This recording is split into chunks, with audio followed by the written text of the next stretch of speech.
Hello students, आज इस video में हम एक चैप्टर देखेंगे जिसका नाम है द लॉस्ट चाइल्ड। एक प्रकार से बेहतरीन स्टोरीज में से स्टोरी है।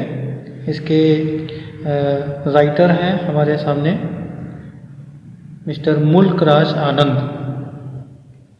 तो इस पूरे कहानी को, काफ़ी बड़ी कहानी है ये, तो इस पूरी कहानी को एक ही वीडियो में कंप्लीट करने का पूरा प्रयास किया जाएगा आज। हो सकता है कि वीडियो थोड़ा बड़ा हो जाए, फिर भी आप धैर्य से इस पूरे वीडियो को देखना। इंटरेस्टिंग कहानी है। आप अगर इसे देखना शुरू करेंगे तो बिना पूरे देखे भाग नहीं सकते। तो बिना किसी देरी के स्टार्ट करते हैं कि स्टोरी क्या है। मुझे भी बड़ा जल्दी हो रहा है इस पूरी कहानी को समझाने का। अच्छी कहानी है, इंटरेस्टिंग कहानी है, तो देखिएगा।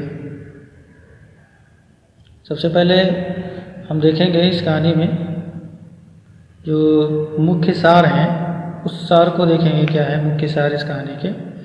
द लॉस्ट चाइल्ड कहानी के अंतर्गत एक छोटा बालक अपने माता पिता के साथ गांव के एक मेले में जाता है। वह भागता है, दौड़ता है और खो जाता है। उसकी प्रसन्नता उसके दुख में बदल जाती है। थोड़ी देर पहले वह अपने माता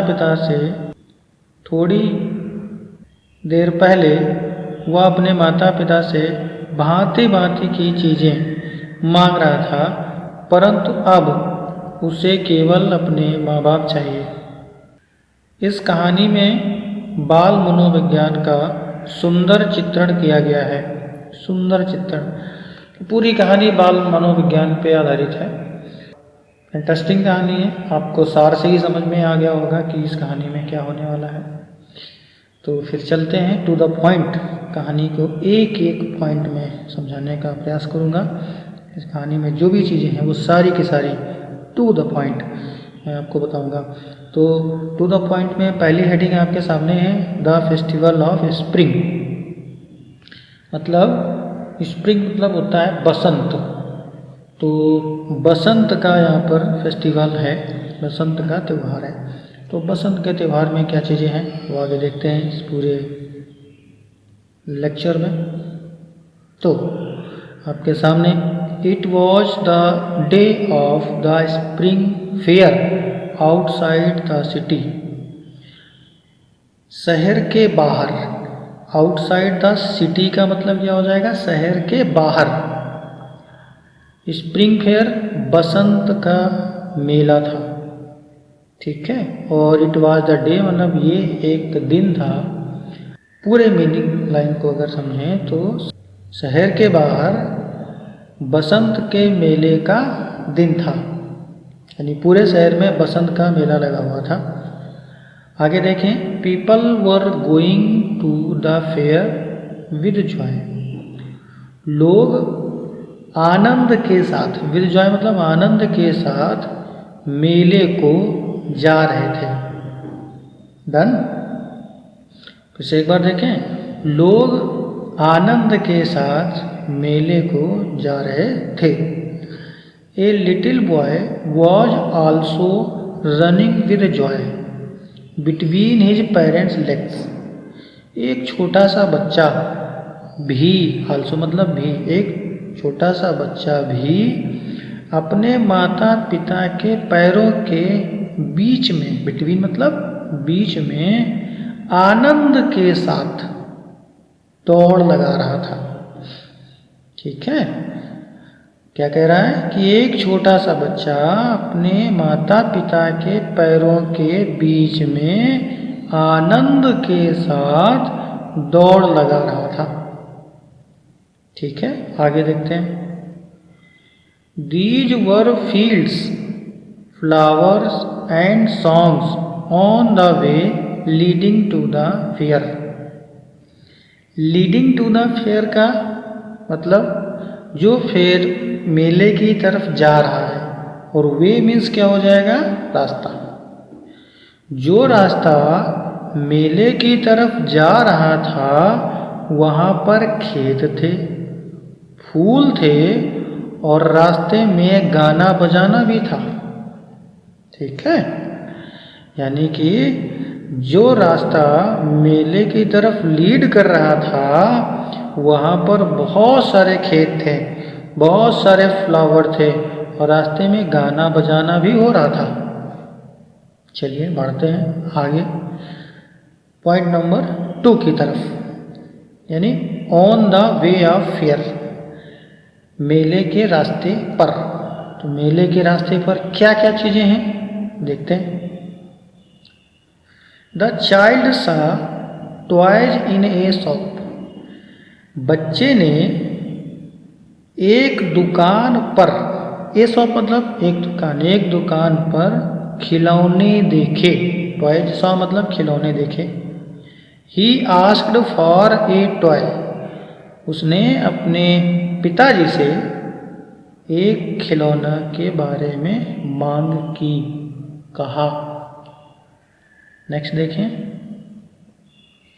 the father showed him red eyes, अब जो उनके पिताजी थे वो थोड़ा सा गर्म मिजाज के यानी कठोर माइंड के व्यक्ति थे, तो उन्होंने बच्चों को खिलौना तो दिलाया नहीं, इसके बदले में उसे अपनी लाल लाल आंखें गुरज करके, जिसको कहते हैं ना स्टीयर करना, घूरना इसको कहते हैं, इस तरीके से लाल लाल अपनी आंखें दिखा दी गुस्से में। तो बच्चा समझ गया कि पापा खिलौना दिलाने के कंडीशन में नहीं है। ठीक है, उनसे रिक्वेस्ट करना व्यर्थ है। ठीक है। The child felt disgusted and soft, बच्चे ने अनुभव किया, मतलब उसको एहसास हो गया किस बात का, डिसगस्टेड यानी निराशा का। डिसगस्टेड मीन्स होता है निराशा, निराशा का उसे एहसास हो गया, यानी बच्चा निराश हो गया। एंड सोब्ड, सोब्ड मतलब होता है सुबकना, और वह सुबक गया या सिसक गया, डर गया। आगे, they were passing through a mustard field, इसके बाद आगे बढ़ जाते हैं। तो फिर एक मस्टर्ड फील्ड, मस्टर्ड का मतलब होता है सरसों, फील्ड मीन्स होता है खेत, तो वे एक सरसों के खेत से गुजरने लगे। थ्रो मतलब होता है से या द्वारा। The child found some fly insects there like dragon, dragonflies, black butterfly and black bee. तो बच्चे ने वहाँ पर जब मस्टर्ड के फील्ड यानी सरसों के खेत से जब गुजर रहे थे इनके पेरेंट्स और वो बच्चा, तो उस बच्चे ने वहाँ पर फिर क्या देखा, कुछ उड़ते हुए कीड़े मकोड़े देखे, है ना। फ्लाइंग इंसेक्ट मतलब उड़ते हुए और कीड़े मकोड़े, और उनमें कौन से थे, ड्रैगन फ्लाइज। ड्रैगन फ्लाइज को हिंदी में व्याध पतंग के नाम से आपको लिखा हुआ मिल जाएगा, व्याध पतंग। ठीक है, जैसे चूड़ामणि भी कुछ लोग कहते हैं। ठीक, तो ड्रैगन फ्लाइज को उड़ते हुए देखा, काली तितलियों को उड़ते हुए देखा और काली मधुमक्खियों को उड़ते हुए देखा। ठीक है, सरसों के खेत में जैसे ही वहाँ से निकले तो ड्रैगन फ्लाइज को, तितलियों को और काली मधुमक्खियों को उड़ते हुए उसने देखा। आगे बात करी जाए। द चाइल्ड फेल्ट डिलाइटेड, जैसे ही बच्चे ने देखा तो बच्चा खुश हो गया। डिलाइटेड मतलब होता है प्रसन्न होना, और तब ज़्यादा प्रसन्न हुआ as he ran about chasing the butterfly in the field, जैसे ही वह दौड़ा, जैसे ही वह दौड़ा, चेजिंग मतलब पीछा करने के लिए, बटरफ्लाई मतलब तितलियों को, इन द फील्ड मीन्स होता है खेत में। बच्चा जैसे ही तितलियों का पीछा करने के लिए खेत में दौड़ा तो वह प्रसन्न हो गया। आगे देखें। Then they passed through the groves, तब वे गुजरे, थ्रू मतलब से, ग्रूज मतलब होता है कुंज। कुंज मतलब जहाँ पर बहुत सारे पेड़ पौधे हों, झाड़ियाँ हों, ये सब, ठीक है, उसे कुंज कहते हैं। तब वे कुंज के पास से गुजरे और इस कुंज में कुछ और भी चीज़ें देखने को मिली। There were banyan, jack, jamun, neem, champak, sirsa and gulmohar trees. तो वहाँ उस कुंज में बरगद के पेड़ थे, जैक मतलब कटहल के पेड़ थे, जामुन के पेड़ थे, नीम के पेड़ थे, चंपक के पेड़ थे, सिरसा के पेड़ थे और गुलमोहर के पेड़ थे। उस कुंज में इतने प्रकार के पेड़ वहाँ देखने को मिले। आगे, the child saw doves and heard koel in the trees. यानी बच्चे ने वहाँ पर क्या देखा? डव्स मतलब होता है फाख्ता, एक प्रकार का पक्षी होता है फाख्ता। तो बच्चे ने वहाँ पर फाख्ता नामक पक्षी देखा। And hear a koel in the trees, और एक कोयल, कोयल को भी पेड़ पर उसने सुना। ठीक है, एक कोयल पक्षी को पेड़ पर कूकते हुए उसने वहाँ पर देखा। आगे, दे रीच्ड द फेयर। इसके बाद वे लोग मेले में पहुँच जाते हैं। अभी तक रास्ते में थे, इसके बाद अब मेले में पहुँच जा रहे हैं। It was a thickly crowded place. ये जो स्थान था वो सघन, थिकली मतलब होता है घना, सघन, क्राउडेड मतलब भीड़ युक्त, भीड़ से भरा हुआ था। मेला में जैसे ही पहुँचे तो उन्होंने देखा कि जो मेला है वो काफ़ी ज़्यादा सघन भीड़ से भरा हुआ है। बढ़ते हैं अगले पॉइंट की तरफ, यानी point number 3, the demand of the child. ठीक है, अब मेले में जैसे ही बच्चा पहुंचा तो उसने वहाँ पर अपने पापा से, अपनी मम्मी से क्या क्या चीज़ें मांगी, इसमें हम डिटेल से आपको बताएंगे। चलिए देखते हैं one by one. Now they were near A sweet meat shop. अब वे मतलब बच्चा, उसके पापा मम्मी, नियर मतलब पास में थे, स्वीट मीट शॉप, एक मिठाई की दुकान के पास। ठीक है, अब वे लोग एक मिठाई की दुकान के पास में आ गए। There were gulab jamun, rasgulla, barfi and jalebi. ये इनकी आर्ट है, मुल्कराज आनंद की ये लिखने की आर्ट है। तो इंग्लिश में भी उन्होंने बहुत सारे वर्ड्स ऐसे हैं जिनका प्रयोग हिंदी में किया है, प्योर हिंदी में। ठीक है, अपनी आम बोलचाल की भाषा में उन्होंने यूज किया है। ठीक, तो मुल्कराज साहब लिख रहे हैं कि वहाँ पर गुलाब जामुन थे, रसगुल्ला थे, बर्फी थी और जलेबी थी।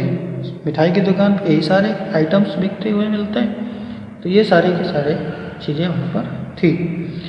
The child's mouth watered for barfi. बच्चे के मुंह में बर्फी को देख करके पानी आ गया। ठीक है, बच्चा का मुंह पानी से भर गया। जैसे ही उसने बर्फी को देखा तो उसका मुंह पानी से भर गया। But he couldn't ask his father for it. लेकिन वो अपने पापा को चूँकि जानता था कि अगर अभी मैंने मांगा तो फिर मुश्किल है मिलना, तो इसलिए उसने अपने पापा से इसके लिए मतलब बर्फ़ी के लिए नहीं बोल सका। कुडंट आस्क मतलब नहीं बोल सका, कह नहीं सका कि आप हमें बर्फ़ी दिलाइए। चलिए आगे देखते हैं। देन दे सा ए फ्लावर सेलर। तब उन्होंने एक फूल विक्रेता को देखा। मेले में फूल बेच रहा था, उसको देखा। The child demanded A garland. बच्चे ने एक माला की डिमांड की, मांग की। ठीक ना, गारलैंड मतलब होता है माला। ही न्यू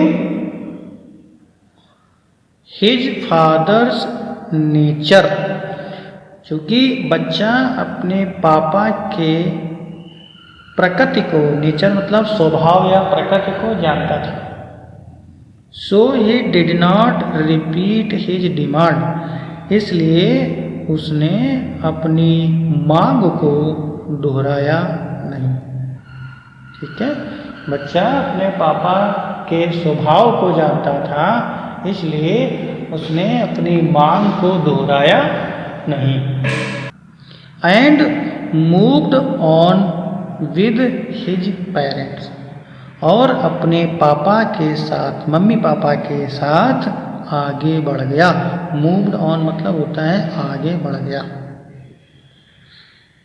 देन द चाइल्ड सा बैलून्स ऑन सेल, तब बच्चे ने गुब्बारों को बिकते हुए देखा। ठीक है, बच्चे ने इसके बाद में आगे जाकर के क्या देखा? गुब्बारों को बिकते हुए देखा। Realising the stern nature of his father, अपने पापा के स्टर्न नेचर मतलब होता है कठोर स्वभाव। स्टर्न मीन्स होता है कठोर। अपने पापा के कठोर स्वभाव का एहसास करते हुए, महसूस करते हुए, ही सप्रेस्ड हिज डिमांड, उसने अपनी मांग को दबा लिया। सप्रेस्ड मतलब होता है दबा लिया, अंदर ही दबा लिया, मांगा नहीं। बड़ी पिटिएबल कंडीशन है बच्चे की ना। गुड। दे वेंट ऑन, वे लोग आगे बढ़ गए। A juggler was showing a snake, जैसे आगे बढ़ते हैं तो एक जगलर, जगलर मतलब होता है सपेरा, और सपेरा क्या करेगा भाई? सांप ही दिखाता है, ठीक ना। तो एक जैसे ही आगे बढ़ते हैं तो एक जगलर यानी एक सपेरा सांप को दिखा रहा था। The music of the jugglers flute charmed the child, juggler की जो फ्लूट की, जगलर्स का जो फ्लूट जो था, जगलर्स का फ्लूट मतलब वही जो बांसुरी जिसको कहते हो, महुअर, उसका जो संगीत था, उसकी ध्वनि थी, बच्चे को काफ़ी ज़्यादा आकर्षित करती है। चार्म मतलब होता है आकर्षित करती है, मनमोहक लगती है। But he dared not stopping there because he knew his father well, लेकिन उसने वहाँ पर रुकने की हिम्मत नहीं की, क्योंकि वह अपने पापा को ठीक तरीके से जानता था। ठीक है, बड़ी अच्छी तरीके से जानता था कि अभी पापा कुछ कहेंगे, ठीक है, इससे रुकना बेहतर नहीं है। आगे, then there was a round, उसके बाद आगे लिखा होगा about, roundabout in full swing. ठीक है, then there was a roundabout in full swing. Roundabout मतलब होता है झूला, बड़ा सा जो झूला होता है मेले में लगता है, गोल गोल चक्राकार जो झूला होता है बड़े वाले, उसे कहते हैं राउंड अबाउट। ठीक है, फुल स्विंग मतलब होता है अपने पूरे जोरों पर था। फुल स्विंग मतलब पूरे जोर पे था, पूरे जोर से वो घूम रहा था।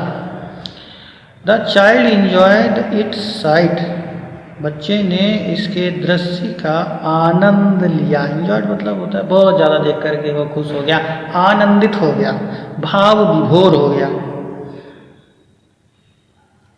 ही demanded a ride on it, अब उसने हिम्मत जुटाई। फिर अभी तक तो नहीं बोल रहा था अपने पापा से, लेकिन अब उसने काफ़ी ज़्यादा साहस जुटाया, और साहस जुटाने के बाद में उसने फिर मांग कर ही डाली कि हमें इस पर झूला झूलना है। राइड ऑन मतलब होता है सवारी करना, सवारी करना मतलब वहाँ पे झूला झूलना। But there was no reply, लेकिन वहाँ पर कोई जवाब नहीं मिला। नो रिप्लाई, कोई उत्तर ही नहीं मिला। पापा मम्मी से उसने बोला तो कि मुझे झूला झूलना है, काफ़ी साहस जुटाने के बाद, लेकिन कोई जवाब ही नहीं मिला। His parents were not there, उसके माता पिता वहाँ नहीं थे। He was a lost child, अब वह एक खोया हुआ बच्चा था, अर्थात उसके माता पिता पहले ही कहीं अलग बिछड़ गए थे। ठीक है, आगे अब पॉइंट नंबर 4 क्या कहता है? The miserable lost child. Miserable मतलब होता है दुखी, हारा, थका, निराश, है ना। तो दुखी, खोया हुआ बच्चा। He looked in every direction. उसने हर दिशा में देखा, अपने माता पिता को उसने हर दिशा में देखने की कोशिश की। दे वर नॉट देयर, लेकिन वे लोग वहाँ पर नहीं थे। He uttered a full deep cry through his dry throat. Uttered यहाँ पे लिखा है, ठीक ना। अटर्ड मतलब होता है बोलना, चीखना तेजी से, इसको कहते हैं। तो अपने सूखे गले से, ड्राई थ्रोट मतलब होता है सूखे गले से गहरी चिल्लाहट, काफ़ी ज़्यादा तेज चिल्लाहट के साथ वह चीख पड़ा, रो पड़ा। जाहिर सी बात है, मम्मी पापा जब खो गए तो छोटा बच्चा था तो रोएगा ही, वो भी मेले में। He ran here and there crying in fear and tears. वह यहाँ और वहाँ दौड़ने लगा। क्राइंग मतलब चिल्लाने लगा, फियर मतलब होता है डर से, और टीयर मतलब होता है आंखों में आंसू लेकर। वह यहाँ वहाँ दौड़ने लगा, चिल्लाने लगा, अपने आंखों में आंसू लेकर के और भय या डर लेकर के। डर गया काफ़ी ज़्यादा, आंसू भी आने लगे उसके आंखों में, ठीक है, रोने लगा। He was waiting for his father and mother।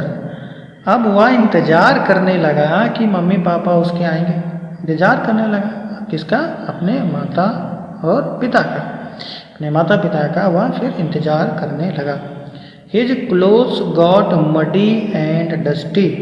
उसके कपड़े कीचड़ युक्त, मड मतलब होता है कीचड़, और मडी मीन्स क्या हो जाएगा? कीचड़ युक्त। तो उसके कपड़े कीचड़ युक्त हो गए।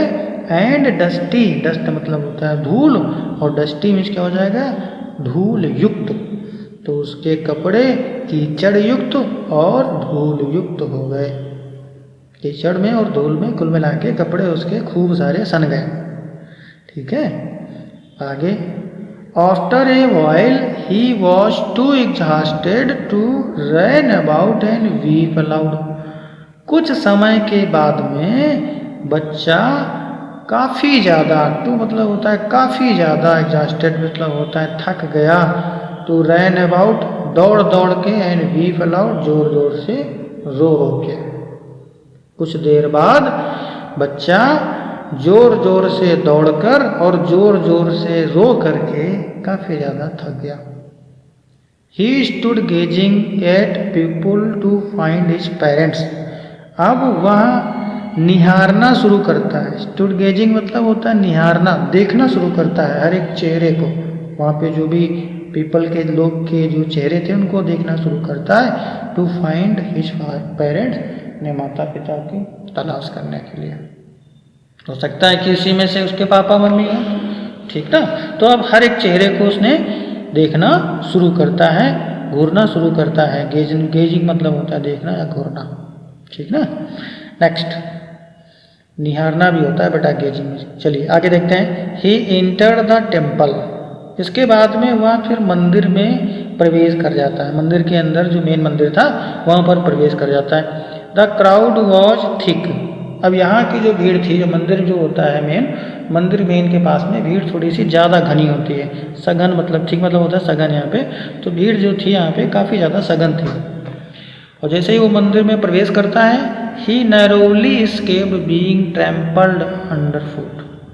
वह बाल बाल, नैरोली में होता है बाल बाल, एस्केप्ड मतलब होता है बचा, बीइंग ट्रैम्पल्ड मतलब होता है कुचलते हुए, अंडर फुट मतलब पैरों तले। वह पैरों तले बाल बाल कुचलते हुए बच गया। बाल बाल कुचलते हुए बच गया, ठीक ना। नहीं तो कुचल जाता, पैरों तले उसको लोग कुचल देते। अब point number 5, a man try to help the child. एक व्यक्ति, जैसे ही बच्चा आपने देखा कि दुख की कंडीशन में ज़्यादा है, बहुत ज़्यादा उसको सैडनेस, तो उसने उसकी हेल्प करने की कोशिश की, उस व्यक्ति ने बच्चे की मदद करने की कोशिश की। ठीक है, कहानी का अंतिम पड़ाव, आनंद आ रहा होगा, वेरी गुड। चलिए देखते हैं। ए मैन सा हिम इन माइजरी, एक आदमी ने उसे दुख में देखा। माइजरी मतलब था दुख, कष्ट। ठीक ना, उसने एक व्यक्ति ने उसे मतलब बच्चे को कष्ट में देखा, दुख में देखा।